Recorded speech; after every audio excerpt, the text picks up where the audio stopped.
Hello. As Trevor had indicated, I'm Kimberly Kramer, and my colleague, Kelsey Sheridan, are going to present on concrete graveyards. The original paper was written by Billie Snell and Debbie Amon. They're both past secretaries of ACI 120. And if you guys weren't aware, Billie would often wear either traditional time period dress or culturally traditional dress to her presentations. So in her honor, we are going to be, or obviously are in mourning dress for the graveyards in New Orleans. We went to New Orleans in August to visit most of these grave sites and cemeteries. I just want to make sure that I convey how much of a privilege it is to honor Luke and Billie Snell, since they had a very profound impact on my career here with ACI. They have traveled the world spreading ACI's message from everywhere from Algeria to Ethiopia, Mongolia, and beyond. But together, the biggest thing that they have done is their mentoring of ACI potential growing individuals. And so I muchly appreciate all that you've done. So we actually had the opportunity for it to rain while we were in New Orleans to help emphasize what we saw, and then help emphasize why the burial practices are what they are in New Orleans. So much of New Orleans is built on reclaimed swampland. And the first cemetery, St. Peter's Street Cemetery, originally used in-ground burial, but experienced flooding and coffins floating. And therefore, it prompted a shift in how their cemeteries would be standardized. When St. Louis Cemetery Number 1 was established in 1789, above-ground vaults and tombs became the standard. French and Spanish influences contributed to the architecture, culture, and the ritual models for the tombs and the vaults.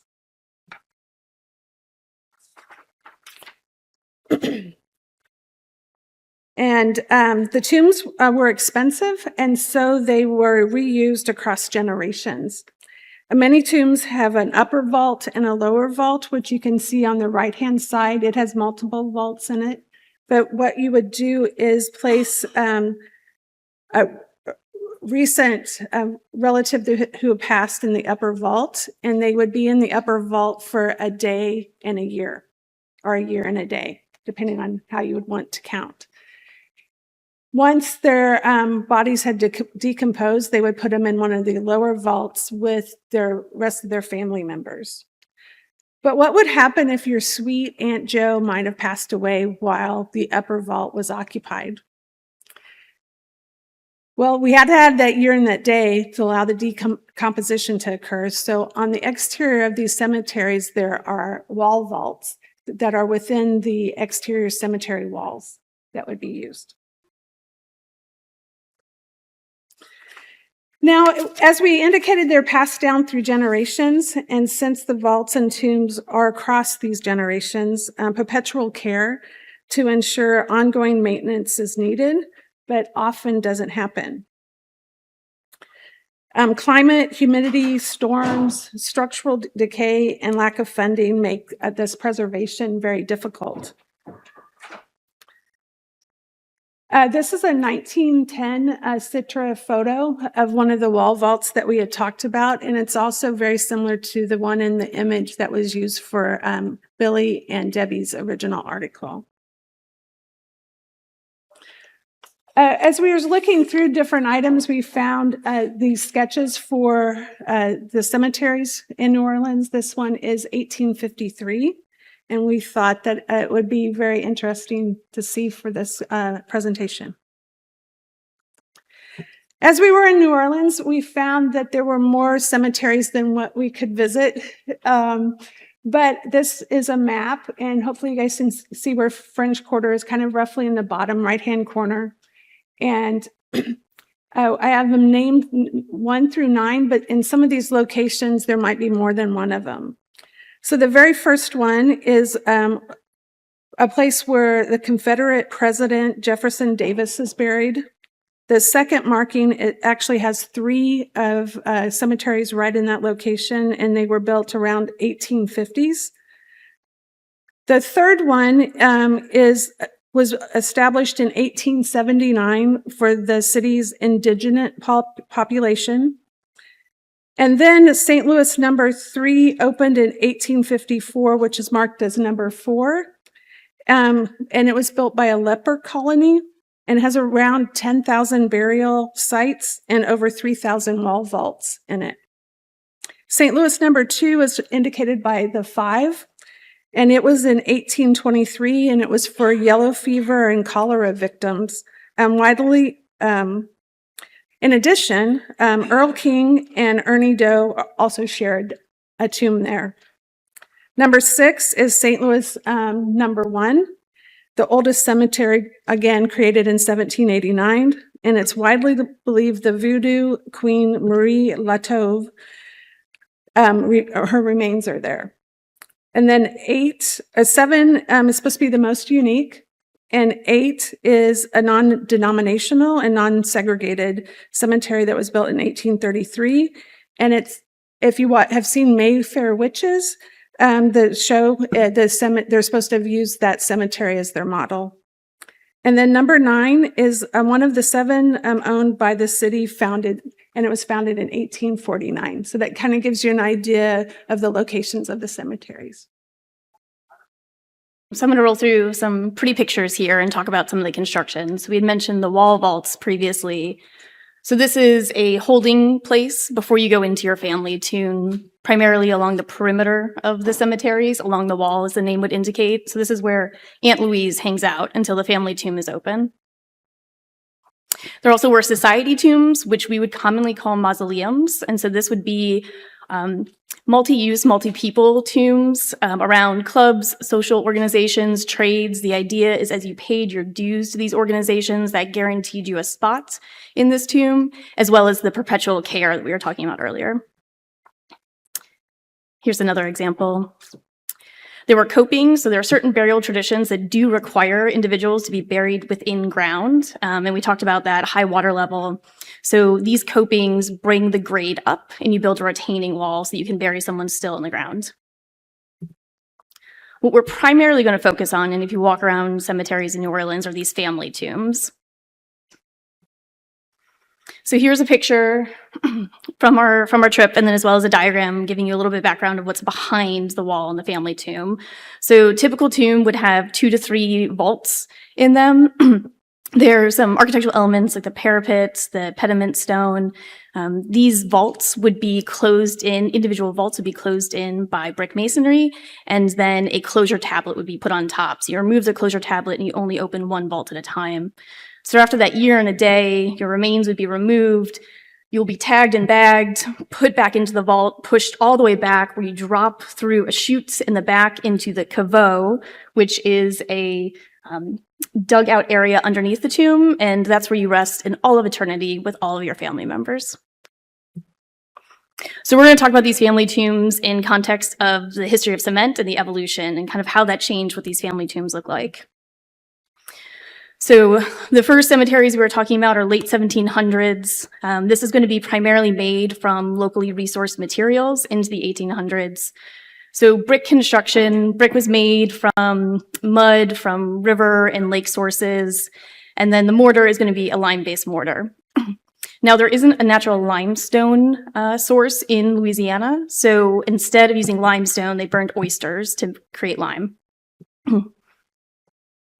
This construction is a really soft construction. You have that really soft lime mortar. You have this soft clay, river clay, mud clay bricks, which allowed these tombs to breathe, which is really important in anyone who's been in Louisiana, like in August when we were there, how hot and humid it gets. You want to be able to have that air transfer. You don't want to trap air and moisture within these tombs. You want that breathable construction.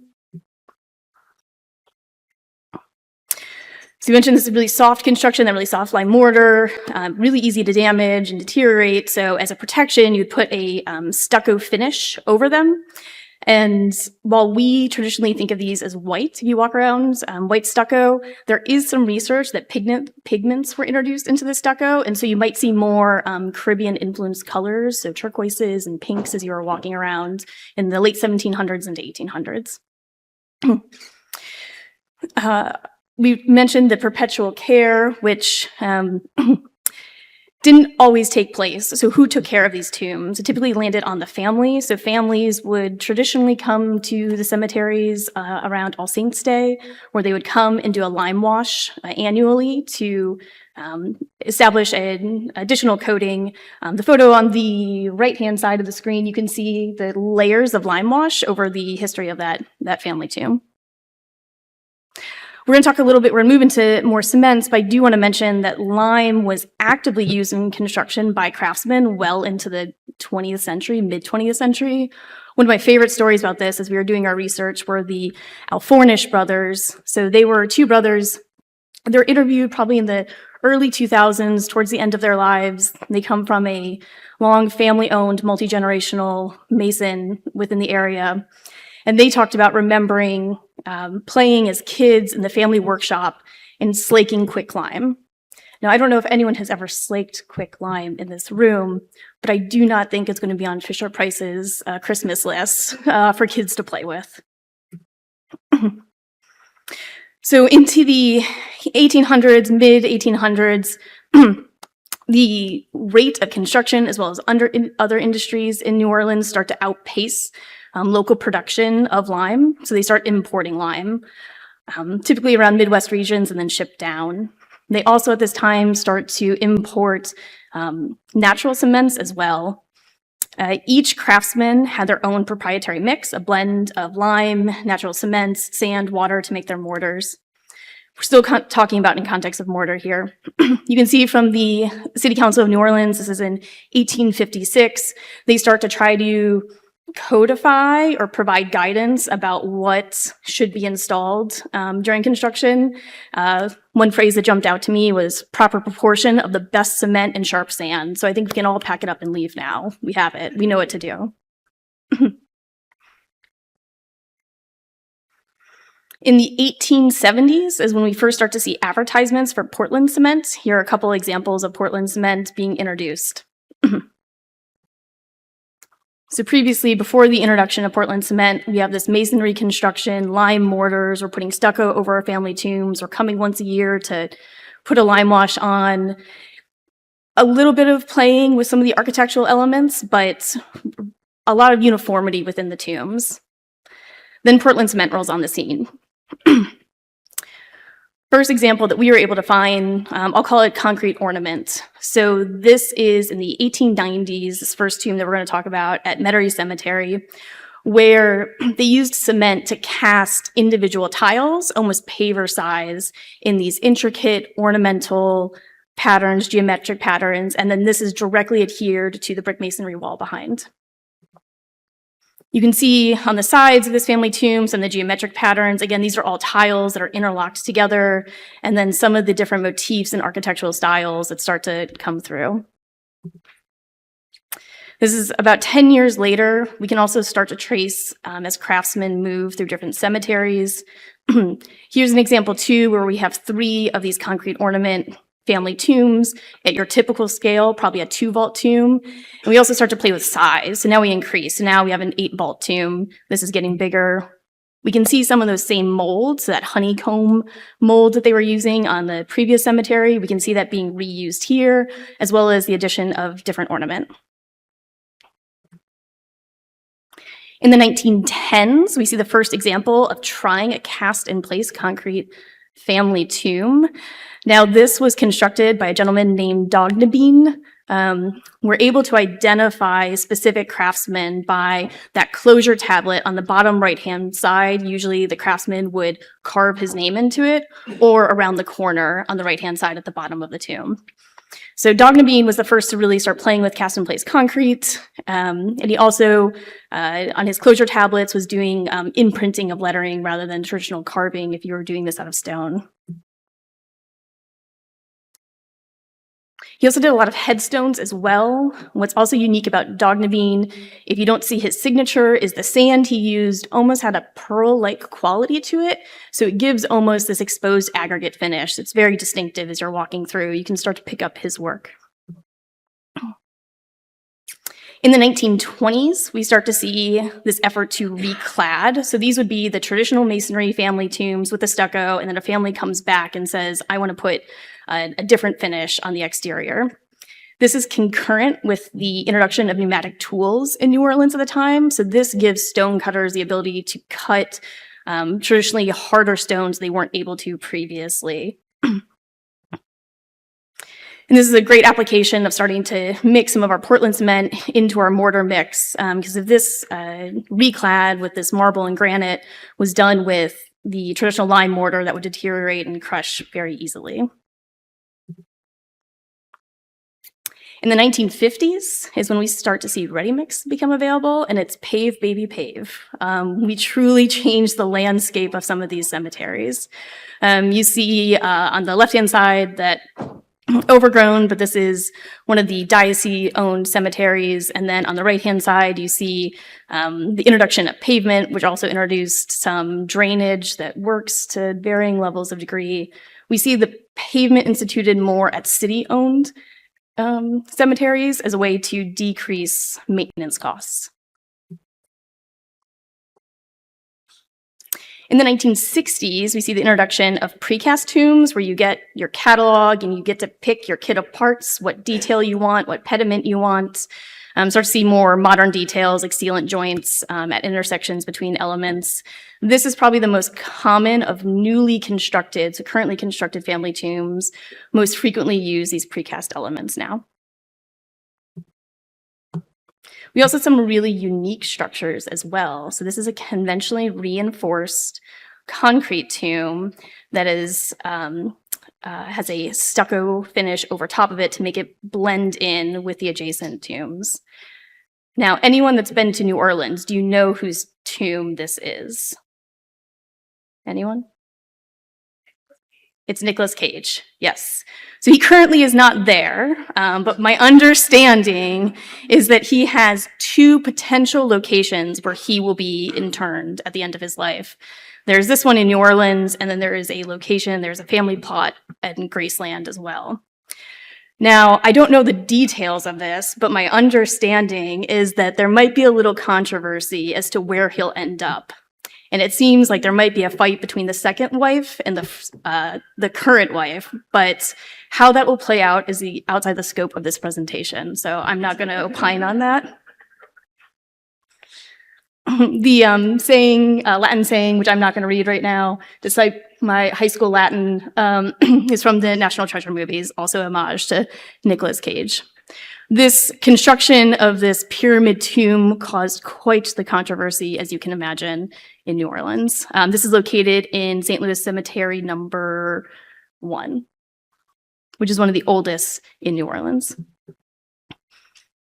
So what do the cemeteries look like today? They're a mix mash of all these different types of architectural styles, construction techniques, all mixed in together. Current threats that these graveyards face. So this is a photo from Billy's original article of one of the wall vaults actually located in Greenwood Cemetery. So this photo was taken in 2006.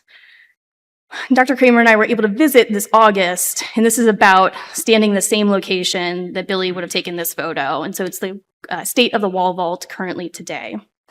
Wall vaults are a little notorious in New Orleans right now, and by right now I mean for the last several decades, for collapsing from deferred maintenance, overlaying additional roofing materials on top of them rather than repairing the ones that are there, building up that weight. We mentioned this perpetual care and families taking care of their own tombs. You can imagine that, you know, your uncle repairs maybe don't have material compatibilities in mind. So a lot of what we see is using Portland cements for repairs where it's not appropriate with softer original materials, applying latex-based coatings so we're trapping that moisture in and not letting these tombs breathe. Improper cleaning and repair techniques. If anyone has ever done a cleaning trial and needs an example of what not to do with a pressure washer, I will send you this photo. And also the increase of extreme weather events that these tombs are experiencing. We've mentioned perpetual care a few times. This was a concept developed by the diocese that if you pay a certain amount, that they will continue to take care of these take care of these tombs. Also, too, just the stripping of character for the sake of maintenance. So this is a wall vault that has been stripped of all of its decorative and ornate details for the sake of trying to keep it easy to take care of. So I have two quick final thoughts. One, why graveyards? Why are we talking about this? Besides the fact that we had a ton of fun putting this together, what I will propose here is that graveyards, not just in New Orleans, but across the board, are vignettes or mock-ups for architectural styles, construction practices, and influence of material markets over extended period of time. They're the ultimate experience. They have long-term exposure to weather elements that go well beyond the scope of any of our lifetimes. So we've come a long way from proper proportions of cement, but we're still trying to answer some of these fundamental questions, like the topics of durability. So I think there are lessons to be learned here. Final thought is we had a lot of fun digging into this article, and truly to honor Luke and Billie Snell, we thought it was very important to go down to New Orleans and do some field research on Bourbon Street. Thank you.